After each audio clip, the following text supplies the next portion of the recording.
Berteraskan amanah dan kepercayaan, Yayasan Pembangunan Pelajar atau lebih dikenali sebagai YPP ditubuhkan secara rasmi pada 23 Disember 2019 di bawah Akta Pemegang Amanah Pembadanan 1952. Penubuhan ini telah menjadi asas kukuh kepada sebuah institusi kebajikan yang berperanan memperkasakan pembangunan pendidikan, membina masa depan pelajar serta menyalurkan manfaat berterusan kepada masyarakat. Segala usaha yang digerakkan YPP berpaksi kepada dua objektif utama, iaitu memperkukuh sektor pendidikan dan memperluas agenda kebajikan. Di sebalik kekuatan YPP, berdiri barisan lembaga pemegang amanah yang berpengalaman luas dalam bidang akademik, profesional, pentadbiran dan pembangunan masyarakat.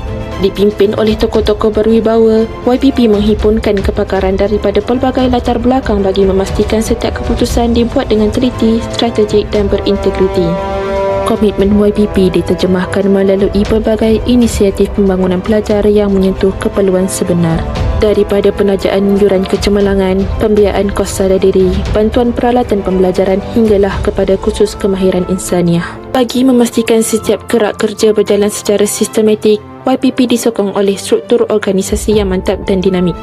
Dalam usaha memperkasa pembangunan pelajar secara lebih menyeluruh, YPP telah memeterai memorandum persefahaman bersama 19 institusi pendidikan di seluruh negara. Komitmen ini diteruskan melalui siri bengkel dan bimbingan bersemuka yang dilaksanakan di Zon Utara, Zon Tengah dan Zon Timur.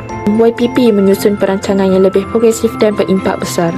Fokus utama YPP adalah membina kelestarian kewangan organisasi penerima manfaat melalui penubuhan endowment, memperluas kerjasama strategik bersama penaja korporat dan industri melalui CSR yang lestari serta menjadi pemangkin kepada pembangunan pendidikan yang lebih inovatif, lebih tersohor dan lebih mampan.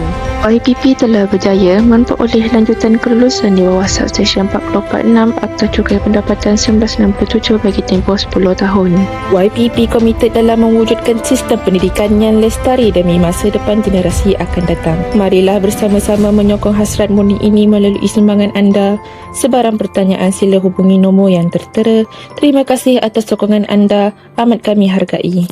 Alhamdulillah, saya bersyukur sangat dengan adanya bantuan YPP ini sebab dapat bantu saya dan mudah untuk saya fokus belajar kerana keluarga saya bukanlah orang yang senang.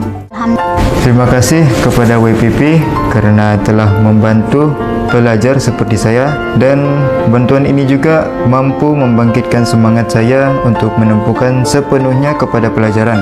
Juga saya dapat ikuti semua program pembangunan insan di kolej saya tersebut dan ianya juga sebagai persiapan di masa hadapan.